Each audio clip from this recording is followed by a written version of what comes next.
Olá! Hoje a gente vai mergulhar numa história, assim, de transformação que é realmente impressionante.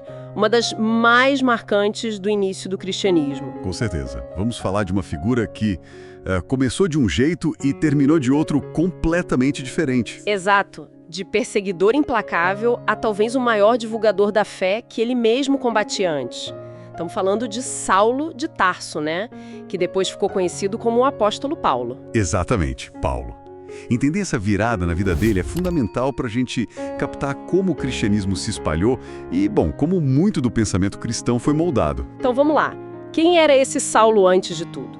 Ele nasceu em Tarso, uma cidade importante, hoje na Turquia, e tinha cidadania romana, o que não era pouca coisa, né? Não mesmo, dava certos privilégios. E ele foi educado em Jerusalém com um mestre bem renomado, Gamaliel. Era fariseu, um grupo judaico conhecido por seguir a lei mosaica sem muito à risca. Era um cara culto, fervoroso na sua fé. E esse fervor todo acabou levando ele para um confronto direto com os primeiros cristãos, certo? Isso. Ele via esse movimento novo como uma heresia, um perigo para a tradição judaica. Os relatos bíblicos lá em Atos dos Apóstolos são fortes. Mostram ele concordando com a morte de Estevão, né? Exato. O primeiro mártir. Exatamente. E depois, o texto diz que ele respirava ameaças e morte contra os discípulos. Ele até pediu autorização para ir prender cristãos fora da Judéia, lá em Damasco. Nossa, a intensidade dessa oposição inicial é algo que realmente faz a transformação parecer ainda mais radical. Sem dúvida. E olha, acompanhar essa nossa conversa até o fim é chave para entender não só essa mudança pessoal incrível, mas também de onde vêm várias ideias centrais do cristianismo sobre graça, salvação, fé, vida em comunidade. Coisas que ressoam até hoje. Com certeza. Bom, o ponto de virada que todo mundo lembra é a estrada para Damasco. Parece cena de filme, né? Mas o que aconteceu ali de fato? A narrativa é muito poderosa. Fala de uma luz muito intensa vinda do céu. Saulo cai no chão e ouve uma voz. Saulo, Saulo, por que você me persegue? E a voz se identifica como Jesus. Exato. E o impacto é tão grande que ele fica cego por 3 dias. Imagina, 3 dias na escuridão. Deve ter sido um período de profunda reflexão, crise e oração. E quem ajuda ele a sair dessa? É um discípulo chamado Ananias. Ele recebe uma visão, vai até Saulo, ora por ele, impõe as mãos e Saulo recupera a visão. Logo depois ele é batizado. É um confronto direto e transformador com aquilo que ele perseguia. Aí que a história vira mesmo, né? O perseguidor se torna um dos perseguidos, por assim dizer. De Saulo para Paulo. Mas essa mudança foi só no nome e na crença pessoal ou foi além? Foi muito além. Foi uma reorientação assim total de vida e propósito.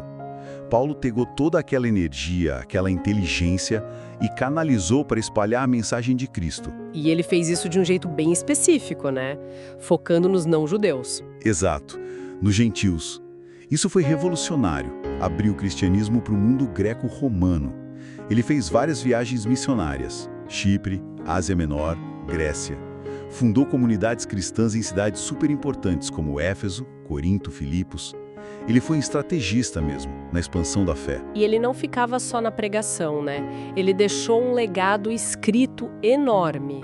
As cartas dele são parte fundamental do Novo Testamento. Precisamente, são 13 cartas atribuídas a ele, e nessas cartas ele não só dava orientações práticas para as comunidades que ele fundava, mas também desenvolvia a teologia cristã. Que tipo de ideias ele desenvolveu? Ah, muitas.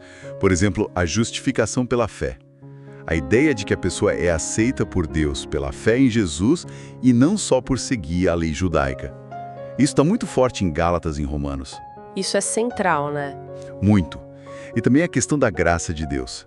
Aquele favor divino que a gente não merece é um presente. Isso quebrava barreiras, porque significava que a salvação estava aberta para todos, judeus e gentios unidos em Cristo. E tem aquela parte linda sobre o amor, né? Em Coríntios. Sim, 1 Coríntios 13, que sem amor nada adianta. Ele coloca o amor como o caminho, a essência da vida cristã. Mas essa missão toda não foi nada fácil para ele, né? Ele enfrentou muita coisa. Muita coisa mesmo. Oposição ferrenha, foi preso várias vezes, açoitado, apedrejado, sofreu naufrágios. Ele mesmo lista essas dificuldades, mas a perspectiva dele era impressionante. Como assim? Ele dizia que se gloriava nas fraquezas, porque era nelas que o poder de Cristo se manifestava mais forte nele. Até dentro do movimento cristão houve tensões, como aquele episódio em Antioquia, onde ele confrontou Pedro sobre comer com os cristãos gentios? E o fim da vida dele, como foi? Segundo a tradição, ele foi martirizado em Roma, decapitado durante a perseguição do imperador Nero. Mas a atitude dele diante disso tudo. Ele mesmo escreveu: "Para mim, o viver é Cristo e o morrer é lucro." E se torna seu principal arquiteto teológico e missionário, podemos dizer. Sem dúvida. O impacto de Paulo é inegável.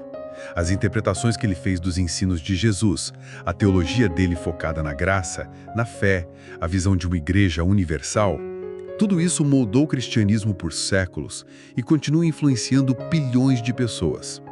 Ele foi chave na diferenciação entre cristianismo e judaísmo. É uma história realmente poderosa sobre mudança, sobre fé, sobre resiliência também. Fica a reflexão, né? Quase 2000 anos depois, como será que essas ideias de Paulo sobre fé, sobre a graça como um presente, sobre superar divisões, como isso ainda nos desafia, como indivíduos e como comunidades, hoje em dia?